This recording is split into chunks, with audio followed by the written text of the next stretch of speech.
तो जैसा कि लास्ट एपिसोड में हमने देखा था कि लिन ने विंड वुल्फ के साथ जबरदस्त मुकाबला कर उन सभी का सफाया कर दिया और तभी उसकी मुलाकात हुई माल्टा से, जो कि लिन के साथ दोस्ती का नाटक करते हुए उसे मारने की कोशिश कर रहा था, मगर लिन ने उसी का ही काम तमाम कर दिया। साथ ही माल्टा के पास से लिन को ढेर सारे गोल्ड कॉइन्स मिले, जो कि माल्टा ने ढेर सारे मासूमों को मार के कमाए थे। माल्टा के बर्ताव को देख लिन इतना तो समझ गया था कि इंसान डीमन से भी बदतर होते हैं। वहीं पर बेबी भी अपनी पावर्स को आजमाना चाहता था, तो उसने भी सीधे क्रैप्टर से पंगे लिए। अब आगे तो इस एपिसोड की शुरुआत में हम देख पाते हैं नन्हे से बहादुर बेबे को, जिसने अपने से 1000 गुना बड़े जायंट रैप्टर को उकसाया था। उस रैप्टर से कह रहा था, बिग गाय चलो जल्दी से अपने नन्हे से मास्टर के सामने मुजरा करो, मुझे काफी ज्यादा बोर हो रहा, अगर तुम मेरे साथ फाइट करोगे तो मेरा भी थोड़ा सा एंटरटेनमेंट हो जाएगा। जो सुनते साथ ही वो रैप्टर भी उसे देखकर जोर से रोर करने लगा। बल यहाँ पर बेबे उसका ये जायंट फॉर्म देखकर थोड़ा सा परेशान हो गया था, लेकिन अब उसने फाइट का मन बना ही लिया है तो पीछे हटने से कोई फायदा नहीं होने वाला। हालांकि वो रैप्टर छोटे से बेबे के साथ जरा भी फाइट करना नहीं चाहता था। उस रैप्टर के हिसाब से बेबे इतना काबिल नहीं है कि वो उस पर अपना वक्त जाया करे, इसलिए वो रैप्टर उसे पूरी तरह से नजरअंदाज करते हुए वहाँ से निकल पड़ा। हालांकि देखकर बेबे को काफी ज्यादा गुस्सा आ गया था। वो कह रहा था कि कमीना रैप्टर तो मुझे हल्के में ले रहा, मुझे आज तक किसी ने इतना अंडर एस्टिमेट नहीं किया था। इसलिए बेबे सीधे जाकर उसकी पूंछ से लटक जाता है और यहाँ पर वो अपने तेज दांतों से रैप्टर की पूंछ को काटने की कोशिश कर रहा था। अभी देखकर रैप्टर भी थोड़ा सा हैरान था कि चूहे का बच्चा मेरे पीछे क्यों लग गया, इसलिए वो अपनी पूंछ को घुमाते हुए बेबे को सीधे एक चट्टान पर पटक देता है। बेचारे बेबे का सिर रॉक से इतनी जोर से टकराया था कि उसे दिन में ही तारे नजर आने लगे। लेकिन अब बात तो उसकी ईगो पर आई थी, वो बिल्कुल भी इस रैप्टर को जिंदा छोड़ना नहीं चाहता। और तभी हम देख पाते हैं कि बेबे की बॉडी से काफी स्ट्रॉन्ग एनर्जी रिलीज हो रही है। दरअसल उसने अपने फॉर्म को थोड़ा सा जायंट किया था, मगर अभी भी वो रैप्टर के सामने काफी ज्यादा कमजोर है और इस बार वो रैप्टर का ध्यान अपनी तरफ खींचने में कामयाब हो गया। बल यहाँ पर लिन काफी ज्यादा हैरान था। वो मास्टर डिलॉन से कहता है कि देखिए बेबी तो अपना फॉर्म भी बदल सकता है। तो मास्टर डिलॉन उसे बताने लगे कि बच्चे इसे purple shadow mouse secret technique कहा जाता है। वही दूसरी तरफ रैप्टर ने भी गुस्से में आकर बेबी पर अपना फायर अटैक रिलीज किया। उस फायर ने उस पूरे इलाके के पेड़ों को जलाकर राख कर दिया था और ये देखते साथ ही लिन को बेबी की फिक्र होने लगी। वो मास्टर डिलॉन को बताने लगा कि इस फ्लेम में तो छठी लेवल के मैजिशियन जितनी पावर है, मुझे तो काफी ज्यादा डर लग रहा कि कहीं बेबी इसमें घायल ना हो जाए, मगर बेबी तो पूरी तरह से सेफ था। इनफैक्ट उसने उस रैप्टर पर अटैक करना भी शुरू कर दिए और वाकई वो इस रैप्टर को थोड़ा बहुत इंजर्ड कर देता है, इसलिए वो रैप्टर भी पीछे हटने की कोशिश करने लगा, लेकिन बेबी उसे फॉलो करने लगा। इधर मास्टर डिलॉन भी लिन से कहते हैं कि तुम ज्यादा फिक्र मत करो, शैडो माउस की डिफेंसिव एनर्जी काफी ज्यादा भयानक होती तो रैप्टर के ऐसे मामूली सी अटैक बेबी को हर्ट नहीं कर सकते। जिस पर लिन कह रहा था कि उस रैप्टर ने अभी भी बेबी को सीरियसली नहीं लिया, अगर बेबी उसे बेवजह तंग करे तो बहुत बड़ा मसला हो जाएगा। वैसे भी वो रैप्टर उससे 1000 गुना ज्यादा पावरफुल है, तो बेबी की घायल होने के चांसेस होंगे। हालांकि मास्टर डिलॉन को ऐसा बिल्कुल नहीं लगता। वो कह रहा था कि तुम बस देखते जाओ कि बेबी कैसे इस रैप्टर को परेशान करेगा। वही दूसरी तरफ बेबी यहाँ से वहाँ मूव होते हुए उस रैप्टर को चकमा देने की कोशिश करने लगा और उसकी स्पीड इतनी ज्यादा थी कि वो रैप्टर भी कंफ्यूज हो जाता है। तो मास्टर डिलॉन बताने लगे कि दरअसल बेबी उसके ब्लाइंड स्पॉट्स पर अटैक करने की फिराक में है। इस बैटल के जरिए बेबी अपनी एबिलिटीज को चेक करना चाहता है, तो हमने भी उसे चीयर्स करना चाहिए। मगर लिन को तो अपने नन्हे दोस्त की फिक्र हो रही थी। वही दूसरी तरफ बेबी उस रैप्टर के पाव पर स्नीक अटैक करते हुए उसे घायल किए जा रहा था। इन हमलों से रैप्टर भी काफी ज्यादा परेशान हो गया। एक तो बेबी उसे तंग कर रहा था और ऊपर से स्नेक अटैक भी करने लगा। तब तक बेबी ने उसके सीधे मुंह पर छलांग लगाते हुए इसके एक स्केल को उखाड़ लिया।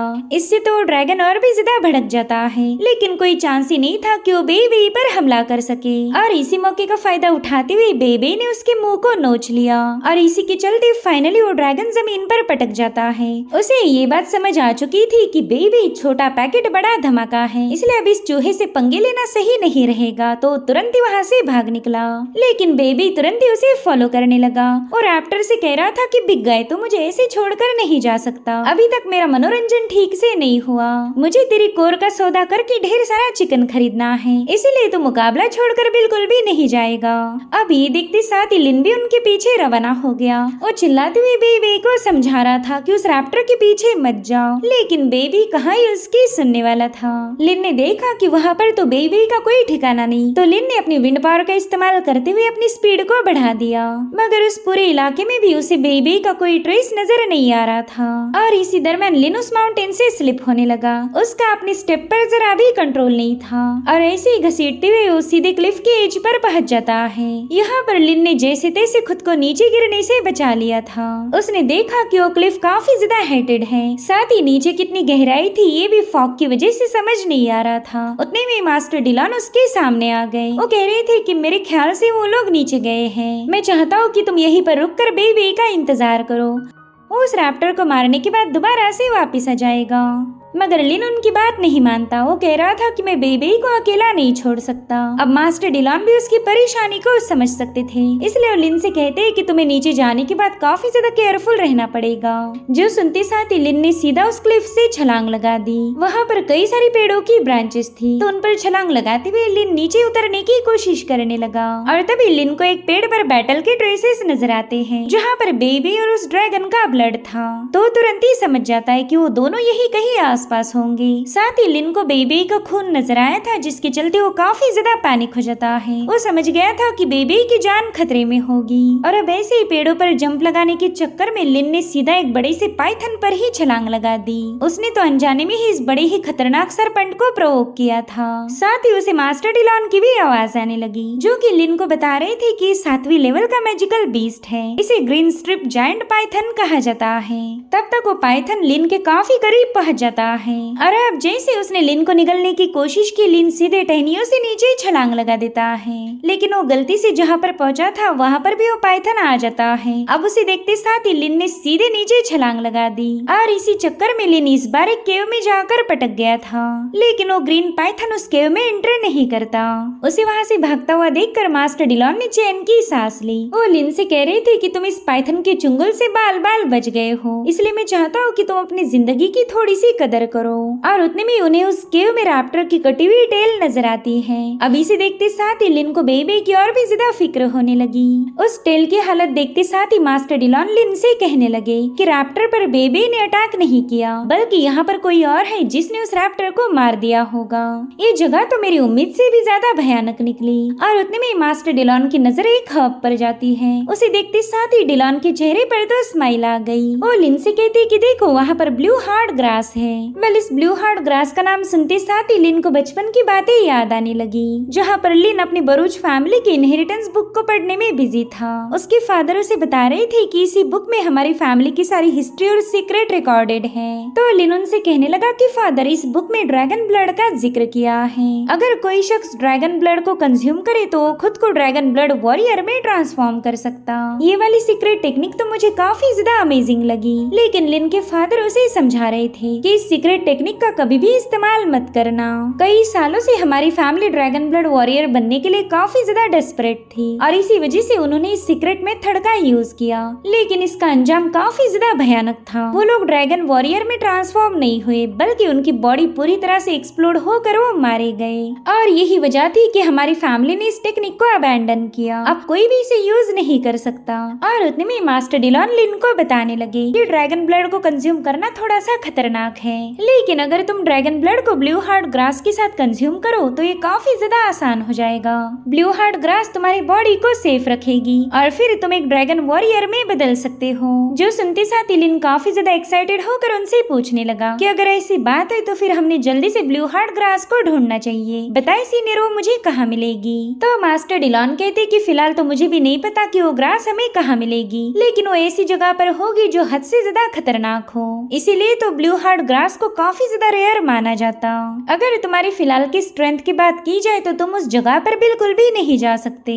और फाइनली जवान होने के बाद लिन को ग्रास मिल ही गई। उतने में उसे बेबी की भी आवाज आती है तो लिन तुरंत ही उसे उस केव में ढूंढने लगा, जहाँ पर पहला तो उसे रैप्टर की लाश मिली और फिर उसकी नजर पड़ती है कुछ फ्लाइंग डेमोनिक बीस्ट पर जो कि बेबी को खत्म करने की कोशिश कर रहे थे। अभी देखते साथ ही लिन ने अपने फायर एलिमेंट का इस्तेमाल करते हुए वहाँ पर एक जोरदार धमाका कर दिया। तब तक बेबी भी उसके पास पहुंच जाता है। वो लिन को बता रहा था कि जल्दी से यहाँ से भाग निकलो, हम चाहकर भी इन फ्लाइंग क्रीचर्स को हैंडल नहीं कर पाएंगे। जो सुनते साथ ही लिन तुरंत ही बेबी को लेकर वहाँ से भागने लगा, लेकिन तब तक वो बीस्ट वहाँ पर पहुंच जाते हैं। साथ ही लिन ने फटाफट से ब्लू हार्ट ग्रास को भी कलेक्ट कर लिया था और इसी से वो बीस्ट लिन पर काफी ज्यादा भड़क जाते हैं। यहाँ पर वो सीधे लिन को फॉलो करने लगे। लिन भले उस केव से बाहर आ गया था, लेकिन वो बीस्ट तो उनका पीछा छोड़ने के लिए तैयार नहीं थे। तो बेबी भी फटाफट से अपनी purple shadow mouse secret technique का इस्तेमाल करते हुए खुद को ट्रांसफॉर्म कर लेता है ताकि वो इन बीस्ट को मारने में लिन की हेल्प कर सके। अभी देखते साथ ही उन बीस्ट ने लिन पर अपने फायर बॉल से अटैक करना शुरू कर दिए, जिन्हें लिन यहाँ से वहाँ भागते हुए डॉज कर रहा था। साथ ही उसे बेबी की भी आवाज आने लगी जो कि लिन को बता रहा था कि हमें जल्दी से छुपना पड़ेगा, वरना तो हम इन बीस्ट के हाथों जलकर राख हो जाएंगे। इसी दरमियान लिन ने देखा कि बेबी उन बीस्ट का ध्यान भटकाने की पूरी कोशिश कर रहा है। तो लिन उस माउंटेन पर कई सारे अर्थ लांसेस क्रिएट करते हुए उन्हें एज ए स्टेप यूज करने लगा ताकि वो बेबी के पास पहुंच सके। और अब लिन ने सीधे जाकर उन बीस्ट पर अपने विंड स्लैशेस रिलीज करना शुरू कर दिए। इसी दरमियान बेबी ने भी एक बीस्ट को सीधे चट्टान पर पटक दिया। हालांकि वहाँ पर कई सारे फ्लाइंग बीस्ट थे और ये दोनों पूरी तरह से आउट नंबर हो गए। लिन तो बस लगातार उन पर स्लैशेस पे स्लैशेस बरसाते जा रहा था। तो जवाब के तौर पर उन क्रीचर्स ने भी उन पर फायरबॉल से हमले करना शुरू कर दिए। इस बार लिन और बेबी काफी बड़ी मुसीबत में फंस गए थे। इनफैक्ट लिन ने बाल बाल खुद को बचाया था। तभी उसे मास्टर डिलॉन की आवाज आई जो कि लिन को बता रही थी कि मेरे ख्याल से बीस्ट उस ब्लू हार्ट ग्रास की वजह से तुम पर गुस्सा हो गए। इधर एक फायरबॉल सीधे लिन पर हिट होने वाला था, लेकिन बेबी ने वो फायरबॉल खुद पर लेते हुए लिन की हिफाजत की। अब तो लिन किसी भी कीमत पर इन क्रीचर्स से पीछा छुड़वाना चाहता था, इसलिए उसने तुरंत ही ब्लू हार्ट ग्रास को सीधे उन क्रीचर्स की तरफ थ्रो किया। अब जैसे वो ग्रास उन क्रीचर्स के हाथ लगी, वो फटाफट से वहाँ से रवाना हो गए और इस तरह से फाइनली लिन ने अपने दोस्त बेबी को बचा लिया।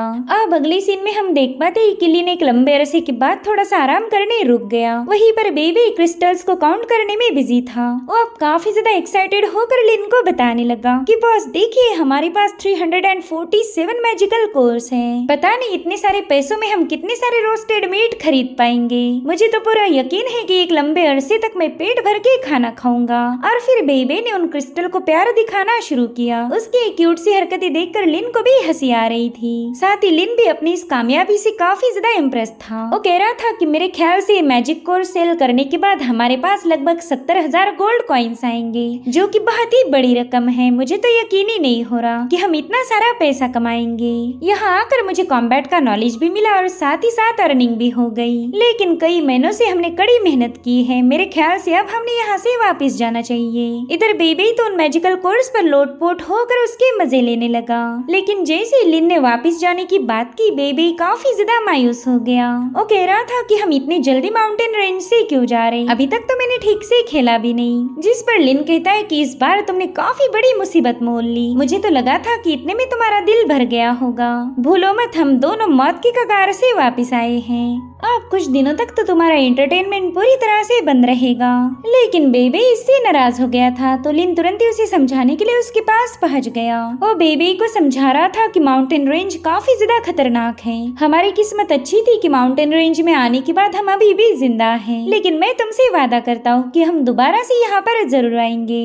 अभी सुनते साथ ही बेबी दोबारा से एक्साइटेड हो गया। वो कह रहा था कि अगर ऐसी बात है तो मैं भी वापस जाने के लिए तैयार हूँ। उतने में ही मास्टर डिलॉन लिन से कहने लगे कि ब्लू हार्ट ग्रास काफी ज्यादा इम्पोर्टेंट थी। मुझे तो लगा था कि तुम जरूर से उसे हासिल करोगे। आफ्टर ऑल तुम बचपन से उस ग्रास को हासिल करना चाहते थे, तो मेरे ख्याल से मौका तुमने हाथ से नहीं गंवाना चाहिए। जिस पर लिन कहता है कि अरे वाह ग्रैंडपा डिलॉन के पास तो मुझे कन्विंस करने का अच्छा खासा रीजन है। भले वो ग्रास मेरे लिए काफी ज्यादा इम्पोर्टेंट हो, लेकिन बेबी से इम्पोर्टेंट कुछ नहीं। उस ग्रास के खातिर मैं बेबी की जान को खतरे में नहीं डाल सकता। और वैसे भी इस माउंटेन रेंज में एक से बढ़कर एक भयानक भयानक बीस्ट है। फिलहाल तो हमने बस विंग ड्रैगन्स और ग्रीन पाइथन का ही मुकाबला किया था, लेकिन हो सकता है कि उनसे भी 1000 गुना ज्यादा पावरफुल बीस्ट यहाँ पर मौजूद होंगे। तो अगर हम ब्लू हार्ट ग्रास की तलाश में वापस गए तो ये सीधा मौत को बुलावा होगा।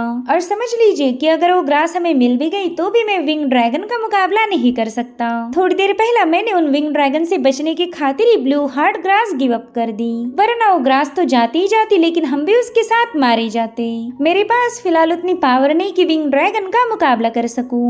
अब ये सुनते साथ ही मास्टर डिलॉन काफी ज्यादा प्लीज हो गए। वो कहते बच्चे, मैं तो बस तुम्हारा मन देख रहा था, मुझे तो लगा था कि तुम ब्लू हार्ट ग्रास की लालच में आओगे, लेकिन तुम तो काफी ज्यादा समझदार हो। इतनी यंग एज में होकर भी तुम्हें सक्सेस की कोई लालच नहीं। एक सक्सेसफुल वॉरियर हमेशा अपने रिस्क को कैलकुलेट करके ही डिसीजन लेता है, और तुम्हारे अंदर एक ग्रेट वॉरियर की हर एक क्वालिटी है। बच्चे, तुमने तो मुझे इम्प्रेस कर दिया। और अब यहाँ पर मास्टर डिलॉन काफी ज्यादा खुश होकर लिन को प्रेज करने लगे। तभी लिन उनसे पूछता है कि ग्रैंडपा, मुझे बताए कि यहाँ पर दोबारा वापिस कब आना चाहिए। अब हमें इतना तो पता चल चुका है कि इस माउंटेन में हमें ब्लू हार्ट ग्रास मिलेगी, तो बस मैं आपसे ये जानना चाहता हूँ कि यहाँ पर वापिस आने का सही मौका कब होगा। जिस पर मास्टर डिलॉन कहते हैं कि बच्चे, अब तुम्हें और भी कड़ी मेहनत करनी पड़ेगी। एक बार तुम 7वीं लेवल के मैजिशियन बन जाओ, फिर तुम फ्लाइंग स्पेल्स को भी स्टडी कर पाओगे। फिर तो माउंटेन्स पर क्लाइंब करने के लिए तुम्हें अपनी विंड टेक्निक का इस्तेमाल करने की कोई जरूरत नहीं, तुम तो बड़ी आसानी से फ्लाई कर पाओगे,